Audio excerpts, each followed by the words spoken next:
And now we press on with our concert, and it gives me huge pleasure to welcome back a close friend who's a wonderful pianist and also talks very well. I have to say that's not a common feature in all my pianists. Most of them are very good with their fingers, but you ask them to talk about anything and they freeze up. But Pavel's not like that. He's eloquent, both his fingers and his voice. Charming man, great friend of mine. So without more ado, a big round of applause for Pavel Timofeyevsky.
Thank you. That was Chopin Mazurka, Opus 68, number 4. For over a century, this piece was considered to be his last written work. And although now musicologists have bestowed this honor on another Mazurka, this has all the hallmarks of late period Chopin.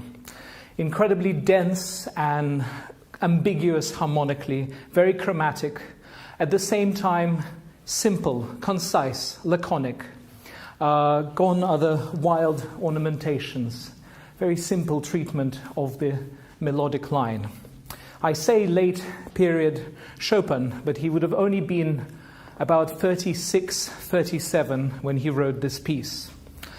The last 3 years of his life are marked by steady and relentless decline in health and in his physical powers.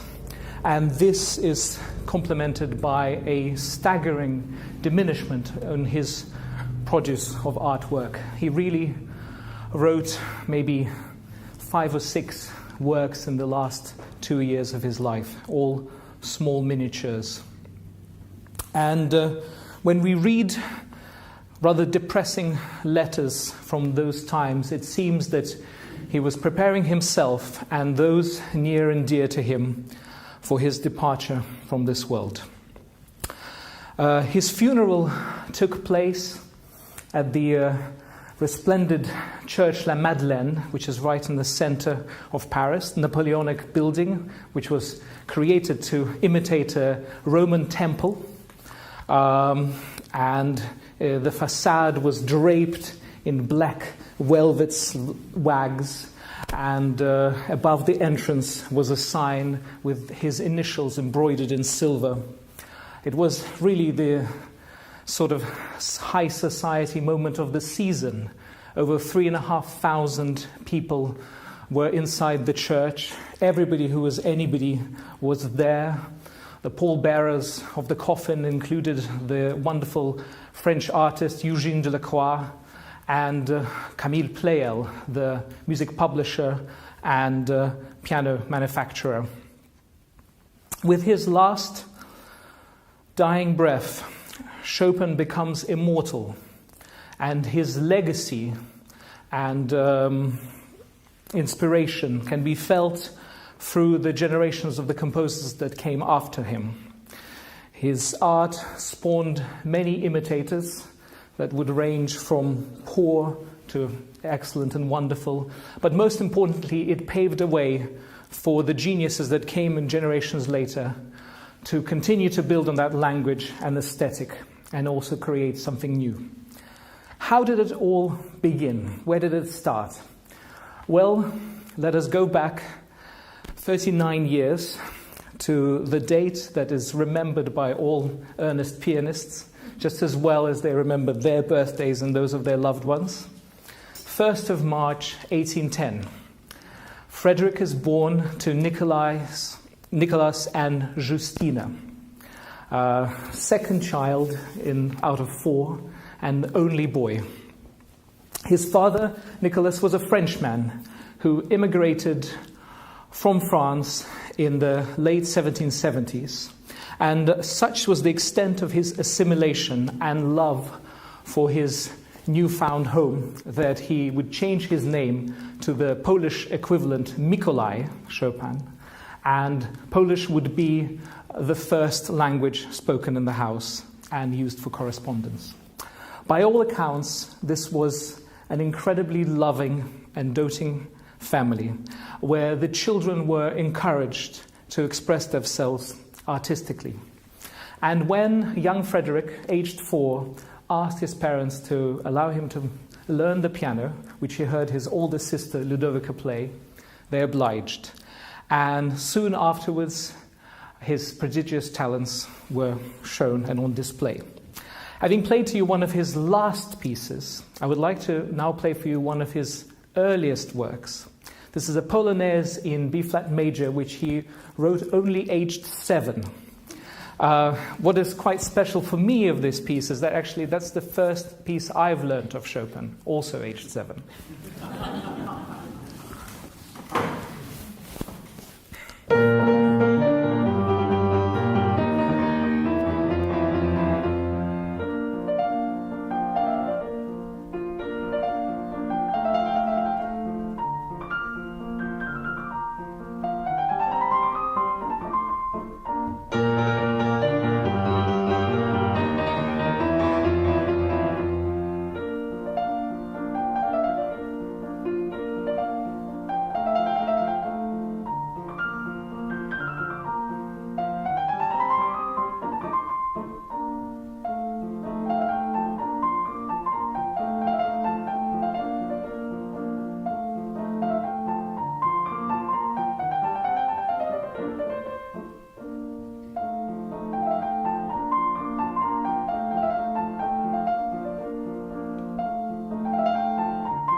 I'd like to talk about Chopin's environment and his foundation, his early years. His father, Nikolai, was a professor of French and literature at the prestigious Warsaw Lyceum. And his reputation as a respectable teacher, as well as the grapevine news of his son's incredible talent, opened doors to them to the very highest echelons of Warsaw society. And it is in their homes and their salons where for the next 15 years young Chopin will showcase his talent and his progress to their incredible admiration and encouragement. But it was not only the Polish nobility that Chopin performed in front of. He was also a regular at the Belvedere Palace, where the Grand Duke Constantine, governor of Poland, resided. To say that Constantine was disliked by his Polish subjects would be a tremendous understatement. By all accounts, he was a horrible, horrible, unpleasant man with anger management issues. It is said that young Chopin, with his playing, could soothe and calm down the Grand Duke, a little bit like Orpheus in front of Cerberus. And so very often he would be summoned to the Belvedere Palace to arrest those violent mood swings. It is also quite peculiar that Chopin's only formal piano teacher was not, as we would say nowadays, first study pianist. Wojciech Żywny was a Bohemian violinist that came to play in the court of the last Polish king in the 1700s, before Poland was swallowed up by Prussia, Austria, and Russia. He then remained in Warsaw as a violin teacher and only began teaching piano because he didn't have enough violin students. Nevertheless, it turned out to be a match made in heaven. They got on absolutely wonderfully, and he was quite a sight to behold. He was Mozart's generation, so almost 60 years senior of little Chopin, who he started to teach age 6. And he was a very tall man with a mouth full of rotten teeth and a big bulbous purple nose for his addiction to snuff. He stank of cheap tobacco, and so would you if you spend more than 2 minutes in his company. But he was also a composer, which was very important because he encouraged Chopin's improvisation and composition, and he was instrumental in introducing him to composers such as Mozart, Haydn, but most importantly Bach. Bach became fundamental to Chopin's art, both as a composer and as a teacher. We know that he took with him everywhere he went the 48 preludes and fugues by Bach, and he knew most of them by heart. The city of Warsaw, during the time that Chopin was growing up, his youth and his adolescence, was going through a bit of a boom after the tumultuous years of the Napoleonic Wars. First of all, the Warsaw University was opened, as well as the Warsaw Conservatoire and the High School of Music, which was affiliated to the university, and which Chopin went to aged 16 to 19 to study harmony and counterpoint with its founder, Joseph Elsner. Chopin would later say that even a jackass could learn from Żywny and Elsner, his two teachers. Elsner's probably greatest contribution to Chopin, and I say this with the utmost respect, was to leave him alone and allow him to do what he wants to do. So Chopin was excused from following the sort of syllabus at the high school completely. He was already so original and so interesting in his talent that Elsner just nourished it and encouraged him. And Warsaw was no little provincial town. It was the third biggest city in the Russian Empire after Moscow and St. Petersburg, and it had great musicians pass through, as well as theatre and opera companies. This was where Chopin was first introduced to opera, his biggest love, even though he never even attempted to write an opera, and of course where he met for the first time some great musicians.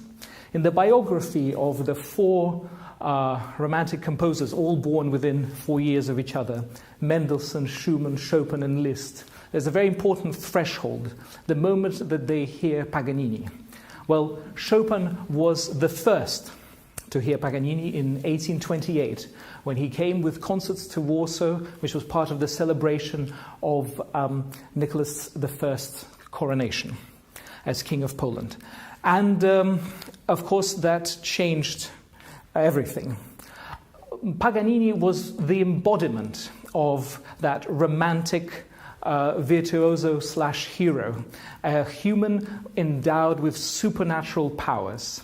You know, people said, did he sign a contract with the devil? He was so amazing. There were rumors that perhaps somebody put glass in his shoes, and then yet still he went out and played as if nothing. And of course there was that trick where he'd cut off one string after another and play on just one string. It was amazing, and it made both Chopin, Schumann, and Liszt consider what it meant to be a virtuoso at that time.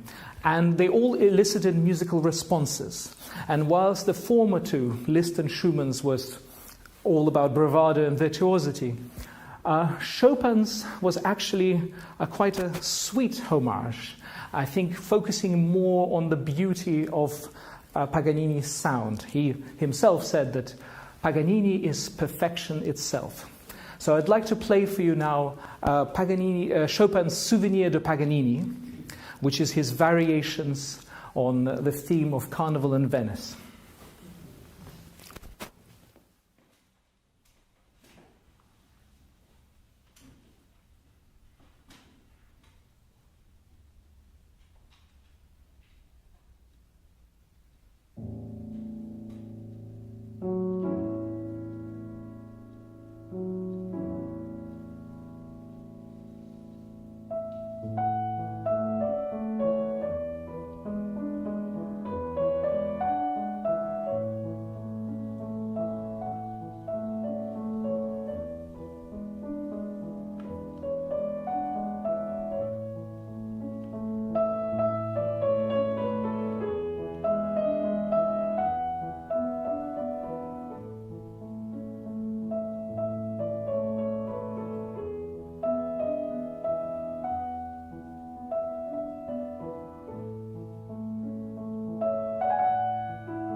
a rarely performed work now. As you can hear, it's a prototype for the Berceuse that he will write about 15 years later. It was 1830, and Chopin and his family were realizing that it was time for him to really explore the rest of Europe and go and make his name out there. And so on the 2nd of November, 1830, serenaded by his classmates from the high school with Elsner and his parents, he set off on a coach traveling to Vienna. What he didn't realize then, that he would never ever be back again. He was only 20 years old. On 29th of November, same month, a group of army cadets stormed the Belvedere Palace with the intention of killing Constantine. Grand Duke escaped by the skin of his teeth by dressing up as a woman. And what proceeded would be a bloody and horrific war between Poland and Russia.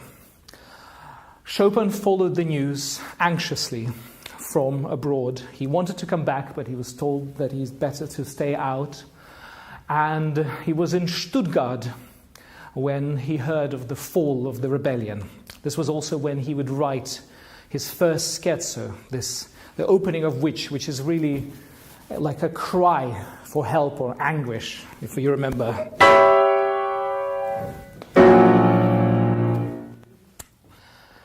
The fall of the rebellion was a huge breaking point in the history of Warsaw and for the Polish people and for Chopin. Nicholas I was merciless in his punishment, and he would close the university and the conservatoire. It was as if a light switch went off in Warsaw. And what followed would be what is known as the Great Emigration, where thousands and thousands of Poles left their home and moved abroad, with very many of them going to France. And Chopin was no exception. He went to Paris as well. Sorry, I'll just get a sip of water. My apologies.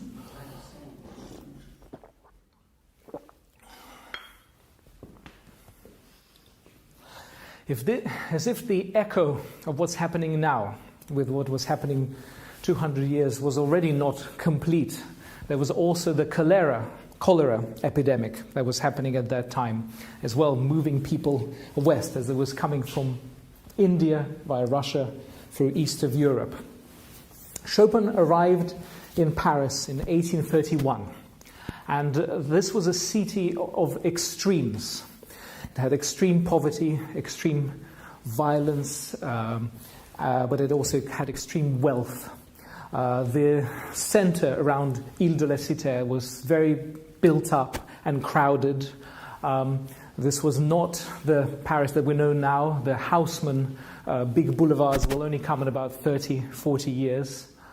And it was dangerous to walk at night, but it was exciting at the same time because it was the cultural center of Europe. And all or most of the best musicians and best pianists were in Paris at that time, including people like Liszt and Tausig and Alcan and Kalkbrenner. Chopin's meeting with Kalkbrenner would play a crucial part in how his life will unfold in Paris. Kalkbrenner was about 25 years Chopin's senior and had that incredible knack for a musician, which is very rare, was that he could actually make money and was very well off. He was supremely confident in himself, which drew both irritation and ridicule from his colleagues. They said that his manner at the piano was very specific. He was incredibly calm, nothing on his face, no movements. His fingers like soldiers at a battle and him like a general observing them.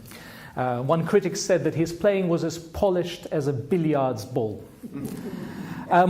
Whether Chopin really truly believed that Kalkbrenner was as good as he said, because he said that he could be compared to Paganini, and no one was worthy to tie his shoelaces, including himself, Chopin, and Liszt. We don't know how much that was honest or how much that was trying to ingratiate himself to a colleague with ties and links in the city.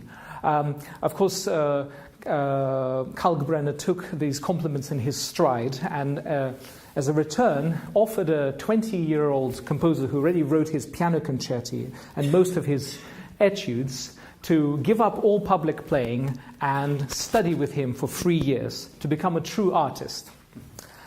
Chopin politely declined the offer. Nevertheless, that didn't spoil their relationship, and it was Kalkbrenner that introduced Chopin to Camille Pleyel. Pleyel was the son of the piano maker Ignaz Pleyel, and was a piano manufacturer and publisher.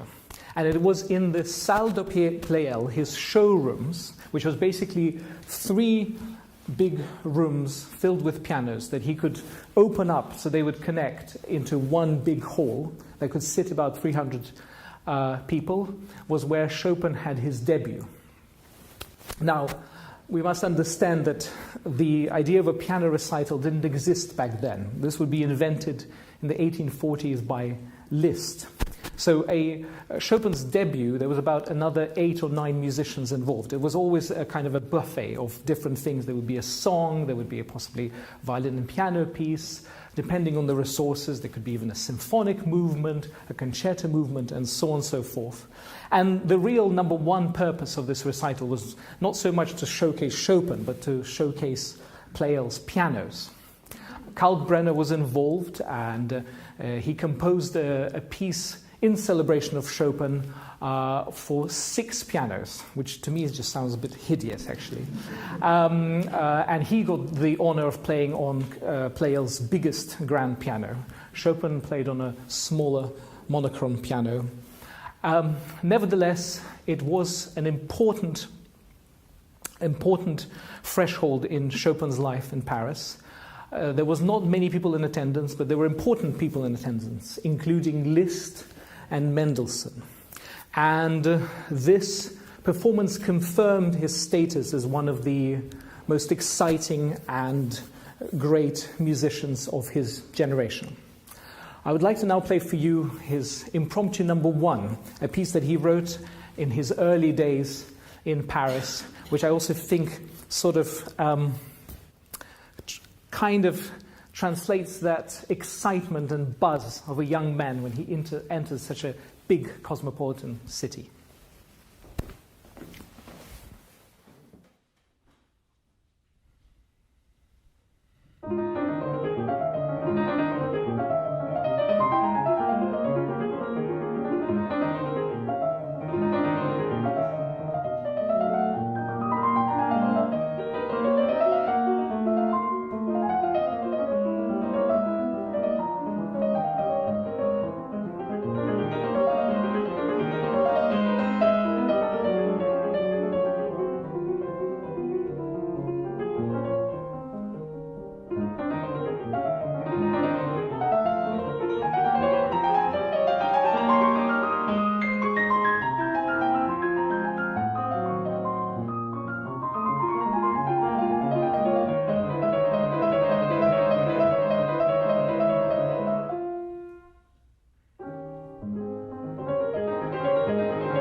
The recital didn't earn Chopin money, but it did earn him prestige, and his reputation was growing.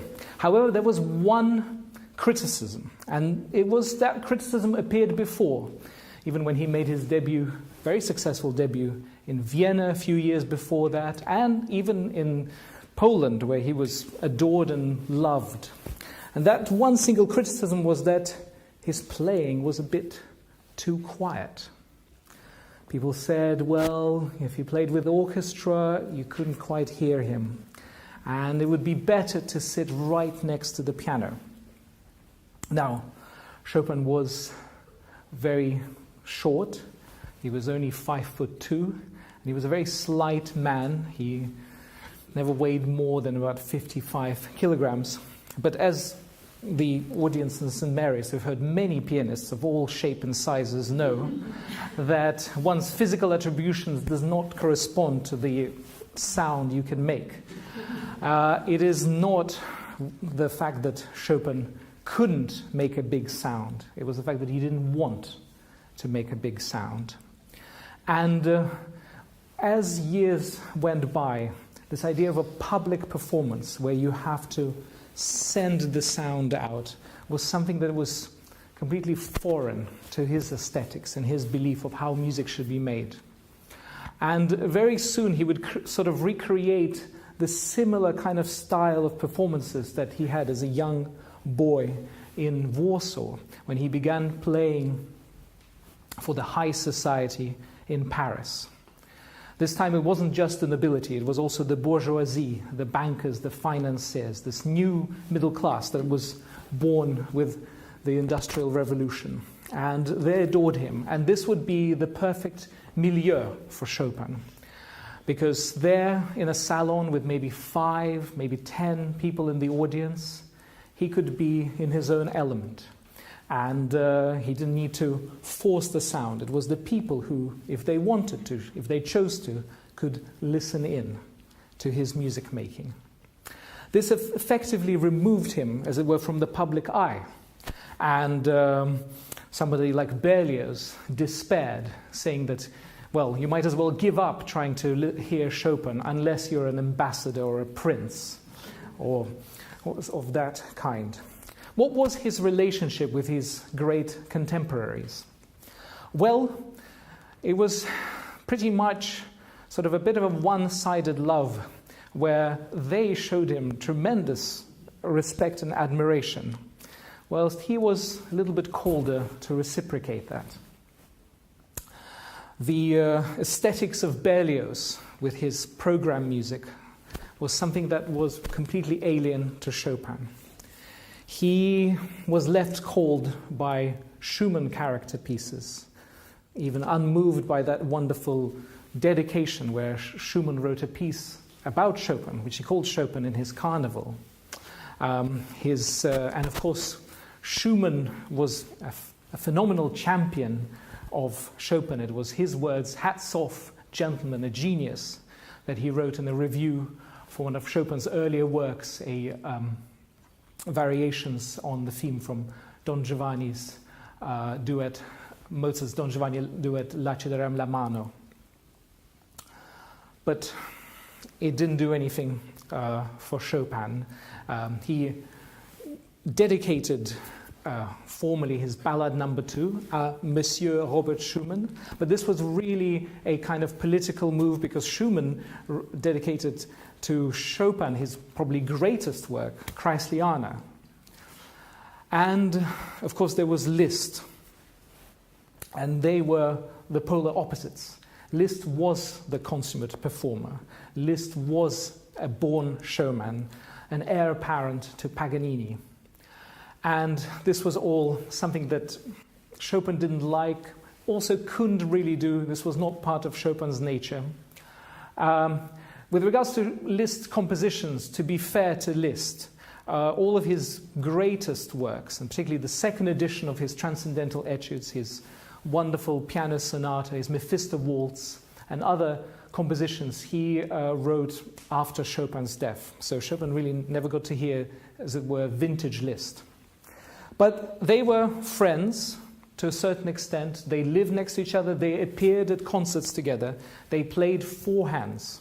Chopin always choosing to go bottom because he could then control the pedal, which was very important for him.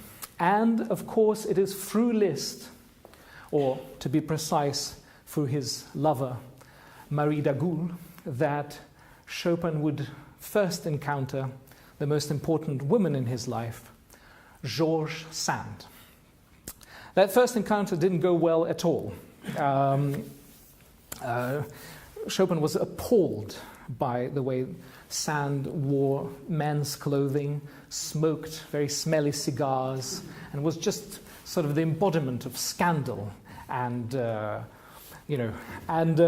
he wrote to his friends, "Is she really a woman?" While she was actually pretty instantly smitten by him. The next meeting went better.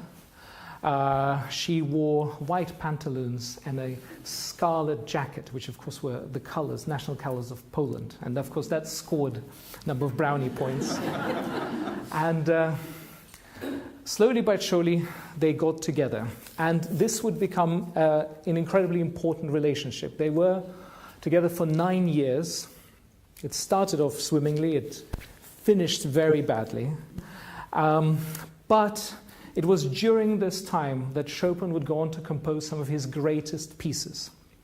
Their honeymoon of sorts was a disastrous trip to the Mallorca, which nearly cost Chopin his life. This was at the time when his health, already never strong, never good, was already starting to give up on him. He had tuberculosis and possibly other related illnesses. Nevertheless, he was able to complete his wonderful 24 preludes in Mallorca, as well as the third Scherzo, which I will play at the end of this concert.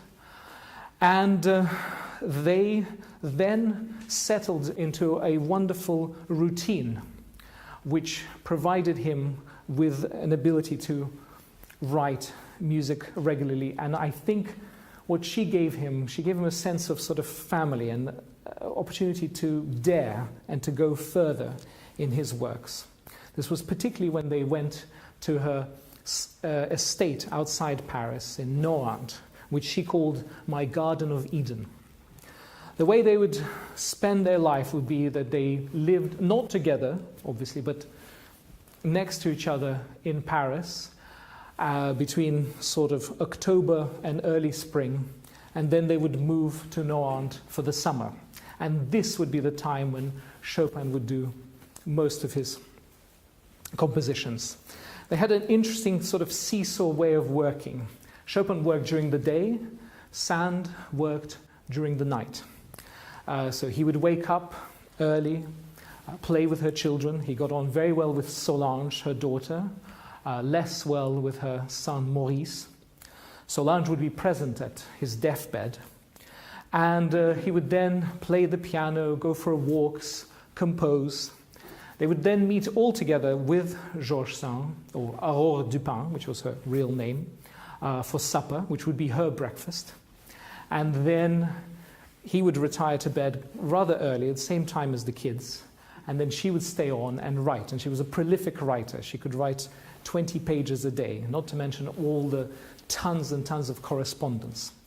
And of course, they were really the celebrity couple of their time. It was quite an interesting view to see the two of them together. Chopin, very elegant, very princely in the way he dressed. He spent a tremendous amount of money on sort of social window dressing. He always wore the best clothes. He had his trademark white gloves. He needed to have a hairdresser visit him every day to make sure that his hair was in perfect state, whereas Sand was brash, cantankerous. She advocated free love. She left her husband. She wore men's clothes. She smoked cigars. And she wrote highly erotic novels. They were incredibly popular at that time. She earned a lot more money than him.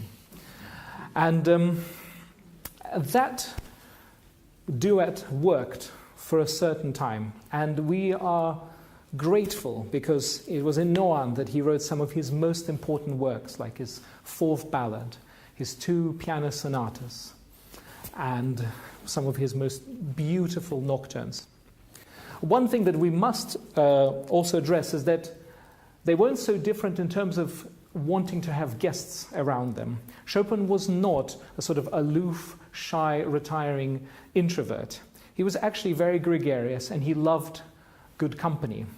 They say that when his health allowed him, which was already, there would always be episodes when he needed to rest and so on and so forth, but when his health allowed him, he could be the heart of the company, and he was an incredible actor.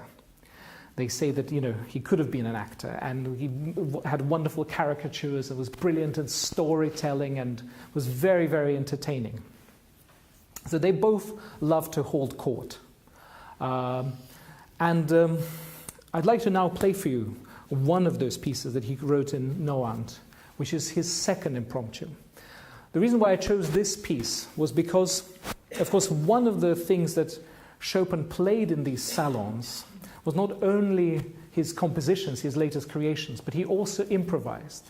And those who were lucky enough to hear him improvise say that it was like, descending into a magical dream, and that he was sort of some sort of clairvoyant that would take them to another sort of world, as it were. He had a kind of a peculiar habit when he finished his improvisations to either do a massive glissando or play a big bashed chord as if to wake everybody up.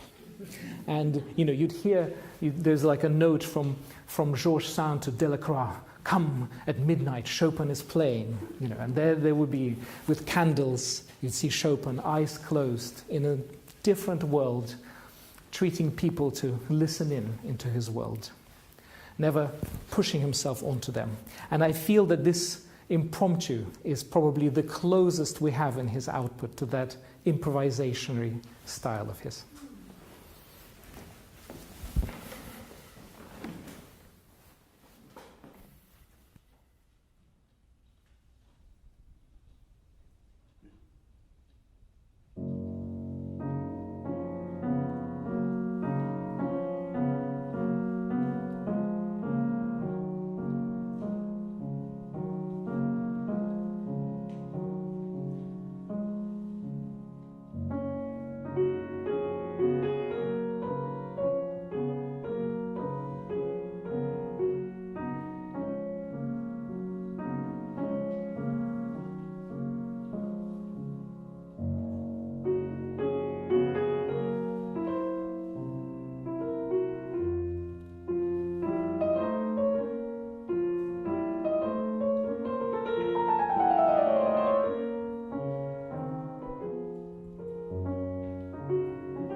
During his lifetime, Chopin's best and most important source of income was not through concerts, as we know he gave less than 30 public concerts, was not through publishing, but actually through teaching.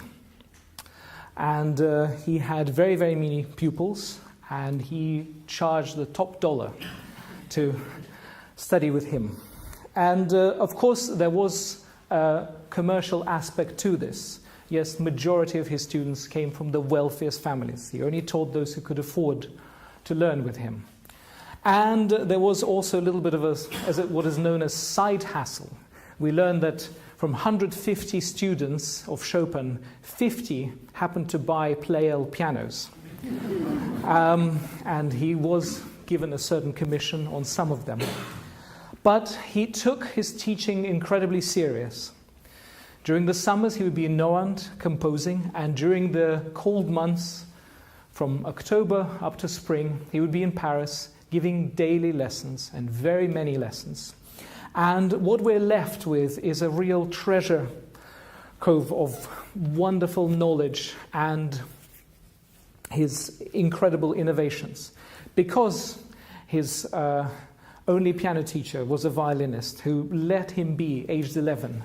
Really, Chopin developed his own very idiosyncratic style of both playing. And we're very lucky to have many of his original ideas passed down to us. Some of the things that he introduced into piano playing included playing with a thumb on the black keys, which was not a done thing before that, or playing more than one note with a thumb. And then the very special Chopin legato, where you'd play 4-5-4 or 3-4, rather than using the thumb to change.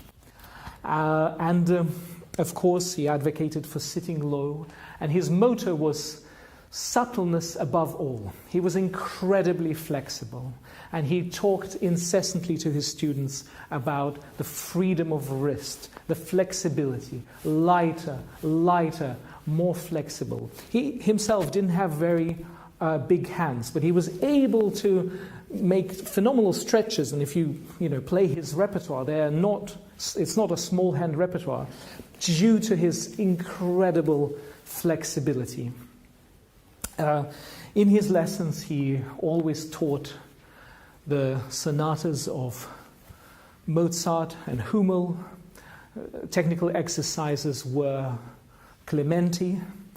And then, of course, and most importantly, he taught his pupils to play his music. We've heard already his Mazurka and Polonaise, two Polish dances that he elevated to the form of art. And another dance form, which is not originally Polish, was also something that he took from the beer halls and ballrooms and brought onto the concert stage. And that is the waltz. Chopin's was not as innovative and as free in the waltzes as he is in the mazurkas. But they are wonderful diaries and of his kind of emotional state and of his compositional progress, as he also wrote waltzes throughout most of his life. And I would like to now play for you two waltzes. One that he wrote while still in Poland in his teens, Opus 69, number 2 in B minor, and then another waltz, the Grand Waltz, which he wrote at his prime in the 1840s. About the second waltz, Schumann said, if people were to dance to this waltz, then half of the ladies must be countesses.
Thank you.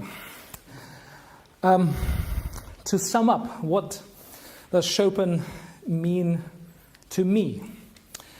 You know, in a way, this has been probably the hardest lecture I could have done. When I sent Hugh a list of about 20 composers in different combinations, how could I guess that he'd go for Chopin?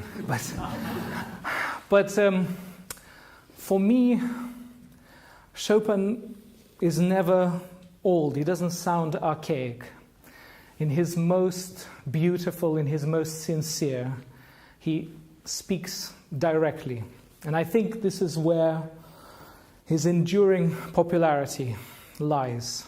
That breaking of boundaries. He broke the boundary of time that divides us. He also broke the boundary of the forms in which he wrote his pieces, these dances, these miniatures that mean the world to everybody. His patriotism is not uniquely Polish, it's all of our patriotism. The way that his music, the heroism, the fight against tyranny, the loss of paradise, the loss of something that, which he, with his loss of that childhood, the memories and the booming Warsaw that he had that he could never return to. We can all also appreciate this on a certain level. And as he broke those boundaries, he also broke the boundaries with his instrument. Because his piano music, yes, he was a composer that predominantly and solely wrote for the piano. But his piano music kind of transcends that. It like a friend of mine said a few days ago, it encompasses everything: opera, symphony, string quartet. It's all there. It is symphonic, if you want it to be. And although on a technical level, we understand that a Beethoven Symphony No. 9 has 70 players, a choir and soloist, and the Chopin Ballad No. 4 has only one player and one instrument. In the constellation of music literature, if there were stars, they would shine equally brightly, and you could not imagine the universe of music without them. Schumann said that Chopin music was like cannons hidden in flowers. I'd like to finish today's recital by playing to you one of his biggest works. Well, actually not his biggest work, but a work that means a lot to me. His Scherzo No. 3.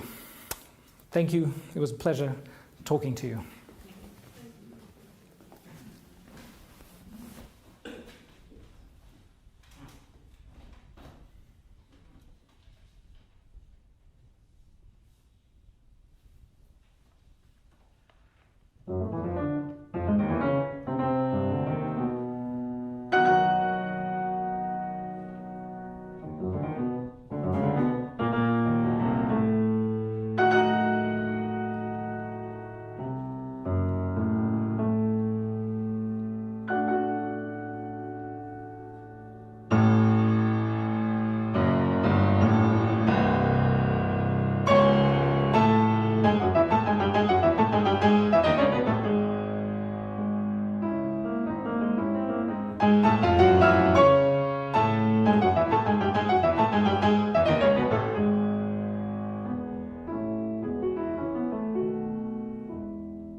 Well, that was an extraordinary achievement. I don't know whether I'm more impressed by his eloquence and in talking about Chopin without notes for an hour in beautiful English throughout. You must remember, it's not his first language. It's unbelievable. Well done, Pavel. And then with some wonderful piano playing, absolutely ravishing sounds, absolutely wonderful. So it's really quite special. I'm very glad we asked you to do this, Pavel. You'll better think of someone else to talk about next year. It was special. Thank you very much for watching from afar. Usual plug now, if you enjoyed it, please think of going to our PayPal facility on the website and donating. All the money goes to the musicians and to the upkeep of this church. We're doing quite a lot of work on it at the moment as it happens, because there's a lot of rotten woodwork in the tower, which is 500 years old, so we're having to put it right. So anything you can donate, we very much appreciate it. And thank you very much for being with us. The technicians today was Roger Nellis upstairs and George Auckland doing the sound and Jill Rowley doing box office, our wonderful team. Thank you very much. The next concert, we have piano recitals on Tuesday and Thursday, and then a violin piano recital on Sunday. Thank you very much for being with us. And from West London, a very good afternoon.